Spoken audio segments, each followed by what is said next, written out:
It's an honor to be here celebrating the 175th anniversary of the Mormon Trail and actually celebrating the 175th birthday of the Florence Mill. So thank you for this honor. I do not have a PowerPoint, but I have something I'm going to pass around a little bit. And I usually give extemporaneous talks at the mill when people come in, but nobody gets the same story twice. So I thought I would consolidate my thoughts in the history in a more professional manner for this group. So, how did I become the mill lady? In the beginning, well, and how did I get into such trouble? Sometimes art does that. In the beginning, in 1997, I visited England and France. My husband had earned a trip to Europe for selling ceiling tile. At the last minute, he couldn't go because the sky was always falling on his small company, so I went alone with his secretary and a bunch of guys who sold ceiling tile. It was a wonderful trip. There was no time limit on museum visits. I reflected, though, on why do people go to Europe, and I decided they go to Europe for art and history. 2 months after I got back from this wonderful trip, I read an article in the World Herald. The headline said, "History for Sale." It was about an old mill that no one wanted because it was a falling down ruin. And it made me sad that we tear our history down and go to Europe for history. I also had a sinking premonition that it would be my project. I was mother to 4 teenagers. Life was hectic. I didn't need a mill. But in March 1998, against all common sense, I bought a piece of real estate and fell in love with its history. My late husband, John, was a mostly willing partner in this project. He was an architect and he ran a ceiling tile building materials company. Nothing that I wanted to buy for the mill, but we were able to buy renovation building materials at wholesale. That was a big deal. Our 19-year-old son thought it would be a cool bachelor pad.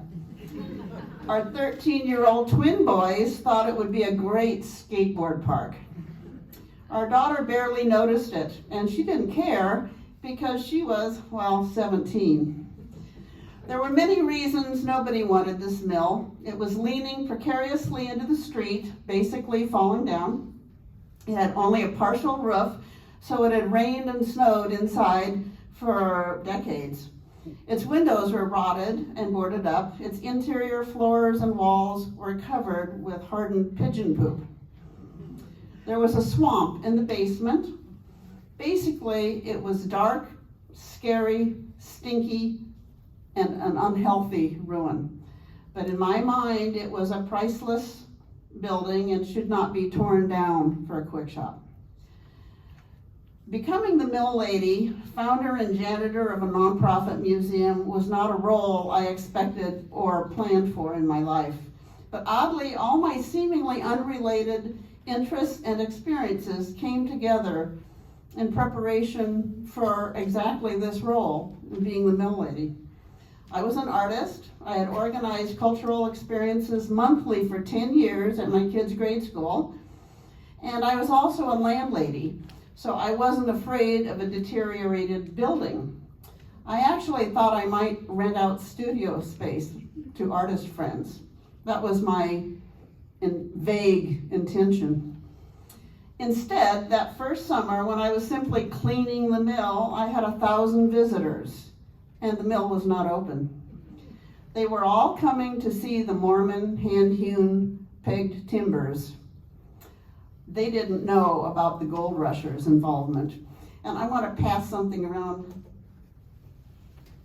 I don't have a PowerPoint, but you all can caress an 1846 peg, probably carved by, one of the Mormon workmen. And if you would be in charge of seeing that it comes back to me. Okay.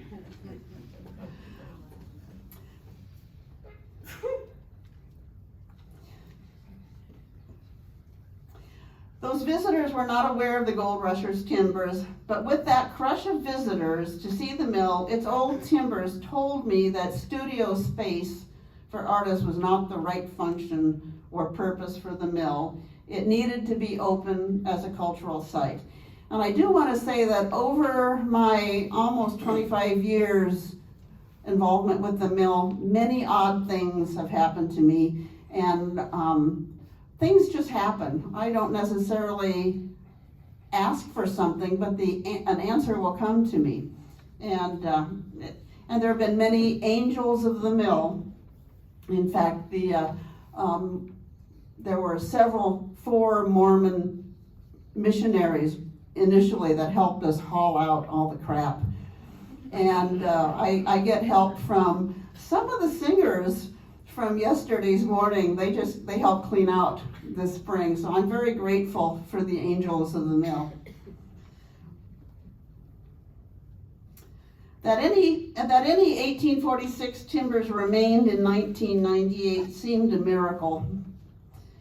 In 1998, I joined an international organization called SPOOM, S-P-O-O-M, that's Society for the Preservation of Old Mills.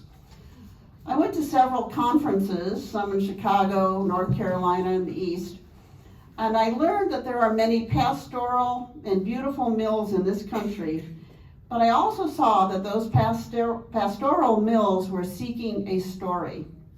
The Florence Mill will never be a pastoral and beautiful mill, but it is rich in story, in history.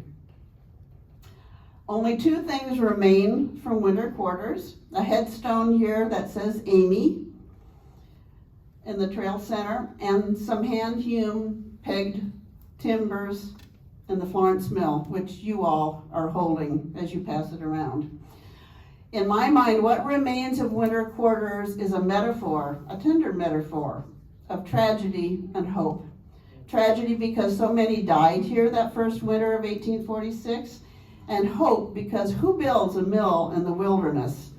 Unless you have hope, you'll thrive and survive. And they did. In 1846, it was Brigham Young's idea to build a grist mill in Indian country. Archibald Gardner was directed to supply the timbers. Kessler organized construction, and many hands built it. Construction started in 1846. The mill was finished in 1847. It was abandoned in 1848 as the Mormons left winter quarters for Salt Lake.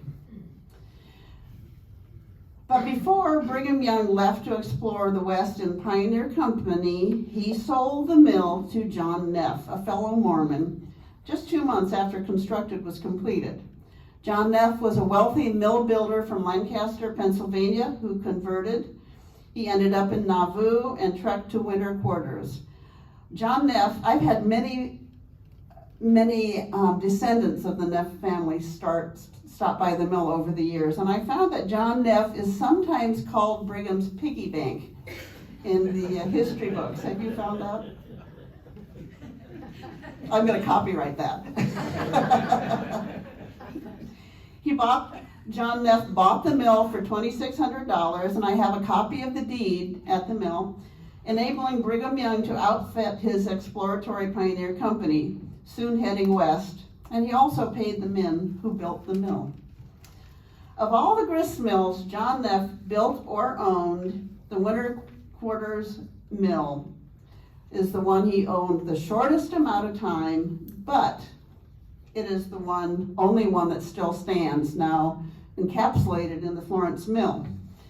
When John Neff left winter quarters with the big company in 1847, he left the mill in the hands of his son, Franklin Neff, and his wife, Elizabeth Muser. When they left winter quarters in 1848, they carried the millstone and all the machinery in their wagons over the Rocky Mountains to the Salt Lake Valley. The Neff family reportedly built the first quality mill in the Salt Lake Valley with recycled machinery from the Florence Mill. a pretty up-to-date concept, like in these days where reuse and repurpose is the thing. Upon their leaving, the grist mill became part of the ghost town of Winter Quarters for 6 years. In 1854, Congress signed the Kansas-Nebraska Act, opening the western banks of the Missouri River for settlement. A gold rusher named Alexander Hunter, I stumble over that often. Alexander Hunter was heading west to the gold fields, but he never made it out of Nebraska because he stopped in the little newly chartered town of Florence, and he answered an advertisement in the 1854 Omaha Arrow, which was published in Council Bluffs, that advertised lots in the newly chartered towns of Omaha City and Florence. It also mentioned that the Mormons had a good mill here, mill privileges were for sale, and the timber frame was still standing. That's really important first-person documentation. Otherwise, anything I tell you about the Mormon timbers existing or that peg is legend. But it's first-person documentation that in 1854, there was the mill timbers somehow survived the fire and the steamboats that used wood for fuel and basic wrought. Hunter bought the mill privileges and built his mill using the Mormon timbers that still stood. Now, the Florence Mill is the only building in Nebraska remaining that witnessed and bridged the historical eras of the overland trails and territorial settlement, a very narrow historical niche, but certainly significant. The world on the western banks of the Missouri River was transformed in 1854 when Nebraska Territory was opened for settlement. In 1857, Hunter hired a German baker whose bakery in Florence failed in the Panic of 1857. There was no money in Florence, so Jacob Weber was paid in cattle. By 1860, Alexander Hunter disappeared from Florence, heading west to Superior, Nebraska, to become a shopkeeper and a farmer. Jacob Weber bought the grist mill in 1860. The Weber family operated the mill for 104 years. From 1860 to 1964. Think about those dates. They ran the mill from before the Civil War through World War II to the Cold War. 3 generations of Webers were the millers of Florence. As the old mill became obsolete in a new century, they added a grain elevator. My dates say 1915. Yesterday it was mentioned 18. I just misread my notes. Okay, thank you. Okay, 1915. They electrified it in 1923. Their anti-explosion light fixtures still remain in the mill and are used every day. I believe the old mill survived intact because of the Webers' long stewardship and their honoring of their patriarch in the family's ownership of the mill. Jacob Weber Jr. Died in the mill in 1931. A farmer found him. He had had an aneurysm. His 18-year-old son Lyman took over and ran it through World War II until 1964, when grain dust gave him health problems, and that's the only reason he sold the mill. The mill was sold to Ernie and Ruthie Harpster in 1964. They ran a feed mill. They also played a role in the saving of the mill, however. In 1972, the Nebraska Department of Transportation wanted to tear the old mill down in building Interstate I-680. Ernie Harpster drove to Lincoln, inquired at the Nebraska State Historical Society that if there was a Nebraska State Historic marker at the mill, could Department of Roads tear it down? And they said no. So he bought the historic marker that is there This one. He bought the historical marker, and Department of Roads did not tear the building down, and in fact they changed how the interstate access ramp was formed. And people are always confused. Google will not take them to the mill on 30th Street. They will take it to the back of the mill. And because there are two 30th Streets. 30th that leads to the interstate, and 30th Street that goes from a railroad berm to OJ's. The last inspection sticker of the Fairbanks scale was in 1984.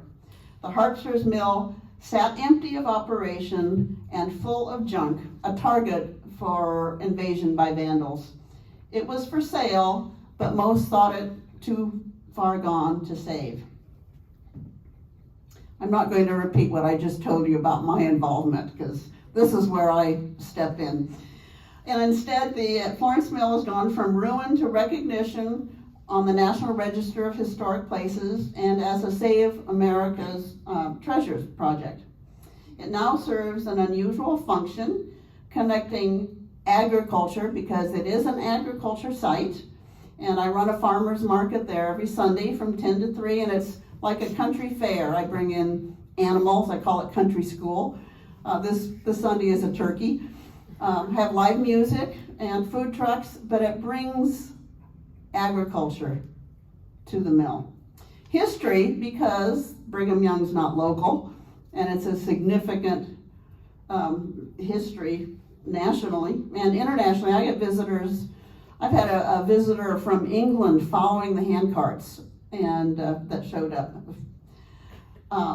Besides history, art, because I'm an artist. And my studio on the second floor is a studio gallery, and right now I have an art project going on there. And if you come to the mill and you want to peek up there, I'll let you go up there. I'm making a waterfall out of recycled water bottles that's going to hang from the top tower and come down to the roof line. And I close it off during the farmer's market because little kids like to go up and step on my water bottles. But I give you permission. So what is the future of the Florence Mill? I will be 73 on December 25th. I will not live to see the 200th anniversary of the Mormon Trail. As for secession, there are several options. It could stay in my family. I have 6 grandchildren and a son who is a writer, but he also thinks the mill would make a great brew pub. Now, this is not something I would do, but I'm not going to be here. It could be absorbed by the Douglas County Historical Society or the Nebraska State Historical Society or the LDS Church or someone who honors its history, hopefully. But I do know that because of my efforts over 25 years, this historic mill will not be torn down. My life has been blessed by this mill. Thank you for inviting me to tell this historic story.